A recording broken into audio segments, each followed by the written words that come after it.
आप जी की आवाज नहीं आ रही। सत्संगत जी, प्यार से बोलना।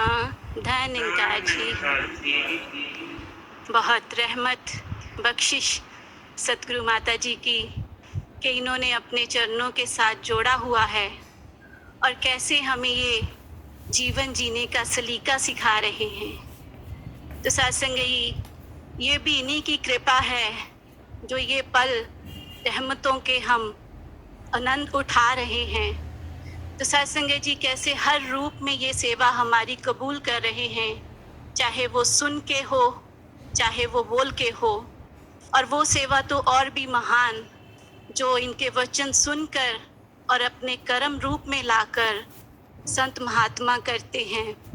तो सत्संग जी सतगुरु तो सेवा बख्शते हैं और करवाते भी ये खुद हैं।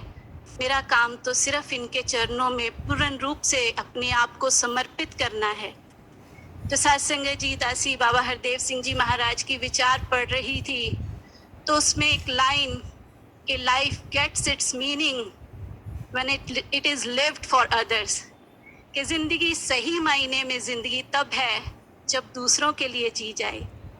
तो सत्संग जी दासी उस लाइन के अकॉर्डिंग अपने आप को एनालाइज कर रही थी कि दासी कहाँ पे स्टैंड करती है। तो तभी ध्यान आया कि ऐसा जीवन तो सिर्फ सतगुरु का हो सकता है। तो सत्संगी अगर इसका अंश मात्र भी मेरे जीवन में प्रवेश कर जाए तो वो भी इनकी कृपा है। तो सत्संगी जैसे अवतार वाणी का वो शब्द भी है कि तन मन तन तिन्ना तो उच्ची ओ सेवा कहलांदी है, जो होवे निष्काम निरिशित ते सतगुरु नु पांदी है।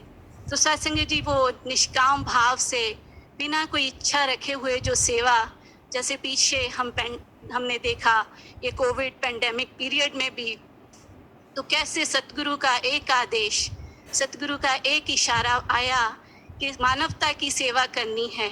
तो सत्संगी कैसे संत महात्मा एकदम से तत्पर हो गए और कैसे पूरे प्रोटोकॉल्स के साथ, प्रिकॉशंस के साथ इन्होंने सेवाएं, मानवता की सेवा की है। तो सत्संगी जी ऐसे ही ध्यान आ रहा था कि ब्लड डोनेशन कैंप्स भी लगते हैं, तो अक्सर देखने को मिलता है कि कैसे लंबी लंबी कतारों में संत महात्मा खड़े होते हैं सिर्फ इस दान के लिए, ब्लड डोनेशन के लिए, जो जिसको हम कहते हैं कि खून दान महादान की सबसे बड़ी सेवा है। तो सत्संग जी कई बार ऐसा भी होता है कि अगर किसी बहन को ये कह दिया जाए कि बहन जी किसी हेल्थ इशू की वजह से इस बार आप सेवा नहीं कर पाओगे, आप जी अगली बार कर लेना, तो सत्संगी वो आंसुओं की जो धारा बहती है, तो सत्संगी उस समय ये सर जो है सतगुरु के चरणों में नतमस्तक हो जाता है कि सच्चे पातशाह ये सोच, ये नजरिया सिर्फ आप ही बख्श सकते हो। तो सत्संग जी कैसे वो सेवा के लिए कि मैंने भी अपना खून दान करना है, उसके लिए आंसू बह रहे हैं। तो सत्संग जी कैसे एक बाल संगत का छोटा सा बच्चा भी पूछता है कि सतगुरु को खुश करने के लिए कौन सी सेवा है।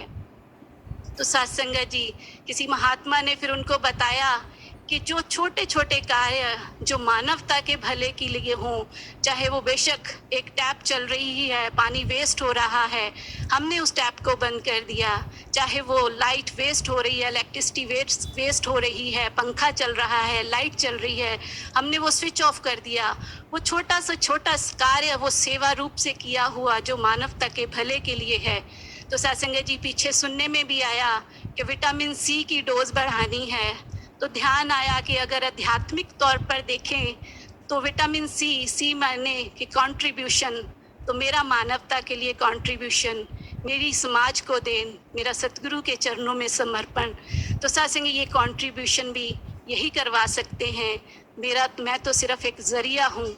तो सत्संगी सतगुरु माता जी के चरणों में अरदास है कि सच्चे पातशाह अपने संतों को तन मन धन से इतने खुशहाल कर दो कि खुले रूप से आपके चरणों की सेवाएं कर सकें और मर्यादित रूप से आपके चरणों के दास बने रहे। यही अरदास कामना के साथ कि जो दर तेरे गुजर जाए सफल व जिंदगानी है, जो तेरे कम आ जाए मुबारक हो जवानी है। प्यार से बोलना, जय निकाय।